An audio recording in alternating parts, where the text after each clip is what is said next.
good. Well, at least I was still here, man. Did you? You heard his question, right?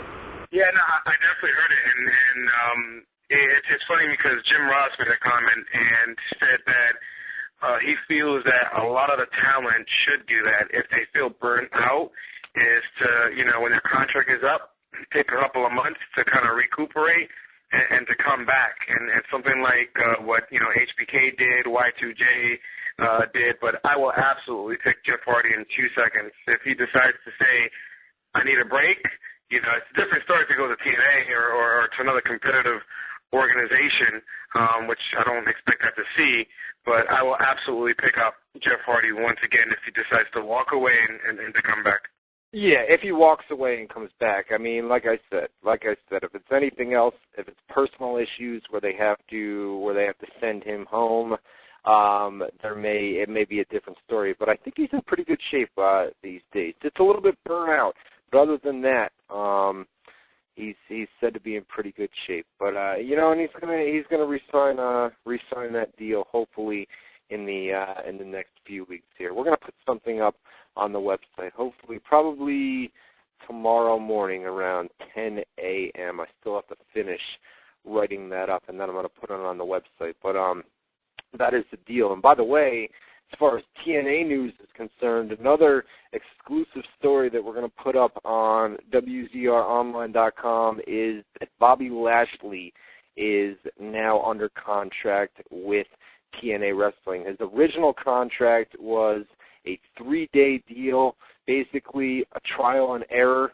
You come to the pay-per-view, you come to the TV tapings, which were on Tuesday and Wednesday that week. They had Monday off. So he came on Tuesday and Wednesday, and on Wednesday they consulted with him and his agent, who was also there with him at the Impact tapings, and a deal was reached, a long-term deal where he's going to be there for a while. I don't have any money specifics or anything like that, but Lashley is indeed now signed with TNA, and they don't have any objection to him doing MMA. It's not anything exclusive.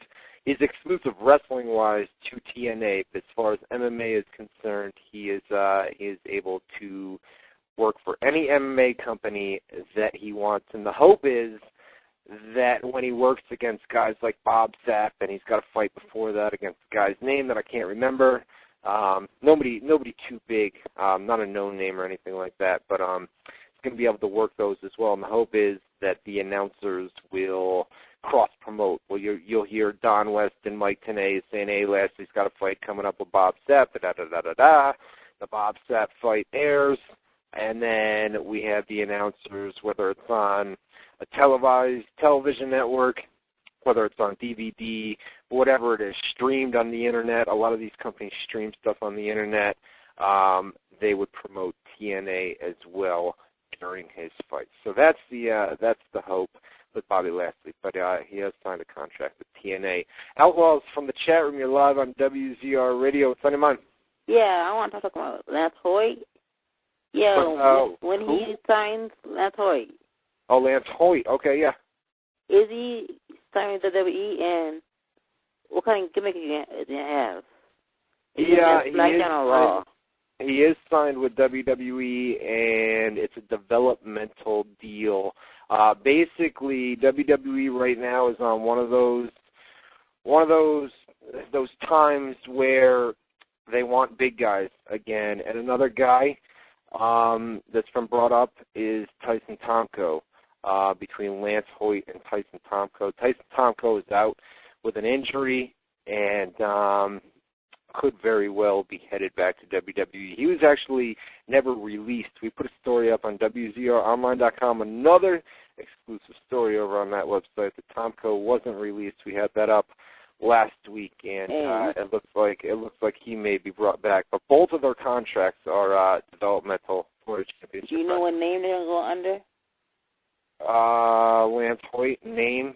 No, I don't think Lance Hoyt's his real name. Is it? If it was, they could use him, but they'll give him a gimmick down there. We'll have to wait and see for the Tuesday night and the Thursday night for the championship TV tapings. And when he was in TNA, he was 3 different characters. He was Dallas.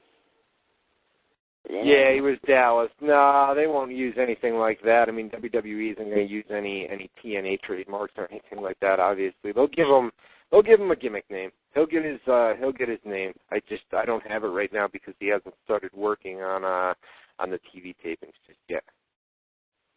And okay. About the Hardcore Nation, are they going to have a new Hardcore Nation? I heard rumors about. Yeah. We formed the Hardcore Nation on ECW.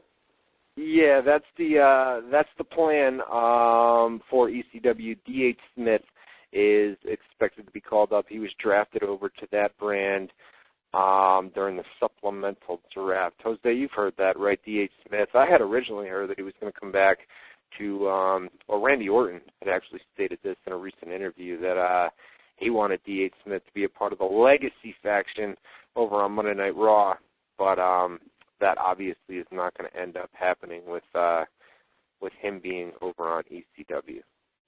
Well, I know they're trying to bring him in. It's just the biggest problem is creative. They want to kind of recreate the Hart Foundation, but there's still that holdup of doing so. And I think one of the problems is you have an ECW show that's only for 1 hour. And there's a lot of new talent that has been drafted that has not been used yet on that show. I think eventually we will end up seeing D.H. Smith, but it may not happen anytime soon. Legend Killer from the chat room. You're live on WZR Radio. What's up? What's going on, man? What's going on? Everybody, grab a cold beer. You know me. When I get on, be about a 10-minute conversation. What's this? From the Upper Peninsula of Michigan, right? Is that what it is? Nah, man. North Carolina, man. Oh, is it North Carolina? Who's the guy that calls every week? You guys sound alike, man. I don't know. I know who you're talking about. There. Every week he says from the Upper Peninsula of Michigan. I know. Yeah, I don't know his name, but I know exactly who you're talking about. Yeah. And, well, me and you got your wish, man. And on ECW, they're apparently showing Zack Ryder. Do something with him. Well, that's Jose's wish, man. That's Jose's. I don't know what. Jose, whoever. I mean, still, Zack Ryder. Finally actually doing something. Maybe, I doubt he'll be defending on Superstars, but, if he does an impressive show, and maybe they'll do something with him. But, about the thing you were talking about earlier with the swine flu thing on Raw, a lot of people are, getting all mad. Oh, that's offensive. You shouldn't do stuff like that. Truthfully, I think it's funny. They shouldn't have showed Triple H molesting a mannequin in a funeral home either, but it was still funny. Exactly. The point is so personal. It's just TV. It is, and it's not like it was. Like I said earlier, a cancer reference or something. Well, they did do the Jim Ross thing where they did the. You know what I mean? So they are. Maybe that's going a little bit too far. There's certain lines you just don't cross, and cancer's one of them. But yeah. But because like the whole swine flu thing, all it is the flu, just a straight up flu, pretty much. A little bit more severe than a normal flu, but. People say, it'll kill you. Anything will kill you. Oh, yeah. Any sickness you get, there's a way you could die from it. Well, that's classic Vince McMahon. Anything that's out in the media or anything that's big news, he'll whether it's getting them positive publicity or negative publicity, it's still publicity. Either way. Exactly. Any publicity is good publicity, unless it's something like the Benoit thing, which who knows? Well, or when Jim Ross kind of cracked on Heath Ledger at WrestleMania. Well, Jim apologized for that in a blog post, so that seems was. Like WWE commentators have a bad habit of putting their foot in their mouth when it comes to people getting killed, because I can vaguely remember Matt Stryker making some kind of comic remark towards Steve Irwin when he died, and he had to come on air and apologize for that, and so they just maybe they should just start listening to Vince McMahon screaming in their headsets a little bit more.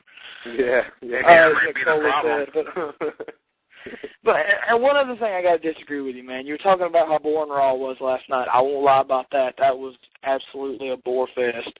Yeah. You were talking about how it was all legacy, all boring for 2 hours. Mm-hmm. But I gotta agree with you. The Miz segment. Now the part with Big Show coming out and giving the 20-minute beatdown, I drove all the way up to McDonald's and back, and it was still going.